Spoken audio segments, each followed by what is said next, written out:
അപ്പോൾ എങ്ങനെയാ ഇന്നത്തെ പരിപാടി തുടങ്ങുകയല്ലേ. ഇന്നൊരു 6:45 കഴിഞ്ഞിട്ടാണ് കേട്ടോ ഞാൻ താഴോട്ട് തന്നെ വന്നത്. 6:30ക്ക് എഴുന്നേറ്റെങ്കിലും ഒന്ന് ഫ്രഷായി പതുക്കെ നിരങ്ങിയാണ് കേട്ടോ വന്നത്. കാരണം ഇന്നലെ നമ്മൾ എല്ലാം പ്രിപ്പയർ ചെയ്ത് വെച്ചിട്ടുണ്ടായിരുന്നല്ലോ. അപ്പോൾ ഇന്ന് ഞാൻ കുറച്ച് നേരത്തെ എല്ലാം ചെയ്യുകയാണ്. ലഞ്ചും കാര്യങ്ങളൊക്കെ ചെയ്ത് വെക്കുകയാണ്. എനിക്ക് പുറത്ത് പോകേണ്ട ആവശ്യമുണ്ട് കേട്ടോ. കാരണം തോമുവിൻ്റെ സ്കൂളിലൊരു ഫംഗ്ഷൻ വരുന്നുണ്ട്. അപ്പോൾ അതിന് സാധനങ്ങൾ, ഡ്രസ്സ്, സോക്സ് അങ്ങനത്തെ കുറച്ച് സാധനങ്ങളൊക്കെ നോക്കണം. കടയിൽ പറ്റിയില്ലെങ്കിൽ ഞാൻ ഓൺലൈനിൽ നിന്ന് വാങ്ങിക്കാം എന്ന് വിചാരിച്ചുകൊണ്ടിരിക്കുകയാണ് കേട്ടോ. ആക്സസറീസ് ഒക്കെ അവർ തന്നെ ലിങ്ക് തന്നിട്ട് നമ്മൾ ആമസോണിൽ നിന്ന് വാങ്ങിച്ചു. ഇനി ഡ്രസ്സാണ് വേണ്ടത് കേട്ടോ. അങ്ങനെ ദേ ചാക്കോയും അപ്പയും കൂടെ വന്നിട്ടുണ്ട്. അപ്പം നേരത്തെ വന്നു, പക്ഷേ ചാക്കോ കരഞ്ഞപ്പോൾ അപ്പം ദേ പോയി എടുത്തുകൊണ്ട് വന്നിട്ടുണ്ട് കേട്ടോ. ചാക്കോയ്ക്ക് അപ്പ ഉണ്ടെങ്കിൽ പിന്നെ നമ്മളെ അങ്ങോട്ട് പിടിക്കില്ല കേട്ടോ. അപ്പേനെ മാത്രമേ പിടിക്കുകയുള്ളൂ. അപ്പോൾ ദേ അപ്പയും മോനും രാവിലെ യുദ്ധം തുടങ്ങിയിട്ടുണ്ട്. എന്തിനാണെന്ന് അവർക്ക് തന്നെ അറിയില്ല കേട്ടോ. ചുമ്മാ കിടന്ന് വഴക്കുണ്ടാക്കുക തന്നെ. അങ്ങനെ ദേ ഞാൻ ഉപ്പുമാവ് ഉണ്ടാക്കി. ഉച്ചക്കത്തേക്കിനുള്ളത് പയർ മെഴുക്കുവരട്ടി ഉണ്ടാക്കുന്നുണ്ട്. പിന്നെയും ദേ തിരിച്ച് വന്നിട്ടുണ്ട് കേട്ടോ നമ്മുടെ സഖാവ്. അങ്ങനെ ഇങ്ങനെ ചുറ്റി ചുറ്റി നടന്നോളും. അപ്പോൾ ഇവർക്ക് ഇന്ന് ഞാൻ സ്നാക്സ് ആയിട്ട് കൊടുത്തു വിടുന്നത് നമ്മുടെ ദോശയാണേ. അപ്പോൾ അത് കഴിച്ചോളും. ദോശയാകുമ്പോൾ വലിയ പ്രശ്നം ഉണ്ടാവില്ല. ഇത് നമ്മുടെ മോര് കാച്ചിയതിനുള്ളതിനാണ് കേട്ടോ.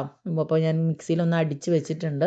അപ്പോൾ അതും റെഡി ആയിട്ടോ. വേഗം വേഗം പരിപാടി അവസാനം 8 മണി ആയപ്പോഴത്തേക്കിനും എൻ്റെ ഏകദേശം ലഞ്ച് പരിപാടികളൊക്കെ കഴിഞ്ഞു. പിന്നെ പിള്ളേരുടെ സ്നാക്സും കാര്യങ്ങളൊക്കെ എടുത്തു വെക്കുകയാണ്. ചാക്കോ ദേ നമ്മുടെ മറ്റേ ആ കൊക്കോമലം പോലത്തെ സാധനത്തിനെ കൊണ്ട് നടക്കുകയാണ് കേട്ടോ. ഉറക്കുകയെന്നാണ് പറയുന്നത്.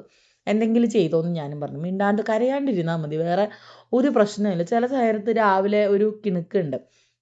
പിന്നെ ഇപ്പോൾ ഇവരൊരു 4 ദിവസം, എനിക്ക് തോന്നുന്നു ഒരു 2-3 ദിവസമായിട്ട് 9 മണിയാകുമ്പോൾ ചാക്കോ അടക്കം പോകും കേട്ടോ. അപ്പോൾ നമ്മുടെ വീട് ഒരു 8:50 ആകുമ്പോഴത്തേനും വീട് ശാന്തമാവും.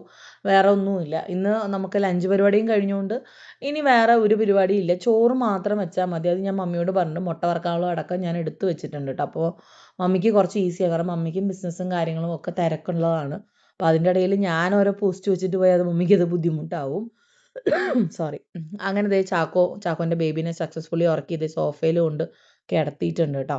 ഏതാണ്ട് വലിയ കാര്യം സാധിച്ച പോലെ. അവനെ സംബന്ധിച്ച് അവൻ വലിയൊരു സംഭവമാണ്. അപ്പം എന്നോട് പറയും മിണ്ടരുത് എന്നൊക്കെ പറഞ്ഞു. ശരിയെന്ന് ഞാനും പറഞ്ഞു. അങ്ങനെ ദേ മിണ്ടാണ്ട് പോവാണ് കേട്ടോ. അങ്ങനെ ഞാൻ വേഗം ദേ പാത്രം കഴുകി വെച്ചു കേട്ടോ. കുറച്ചധികം പാത്രങ്ങളുണ്ടായിരുന്നു, അതൊക്കെ കഴുകി വെച്ചു.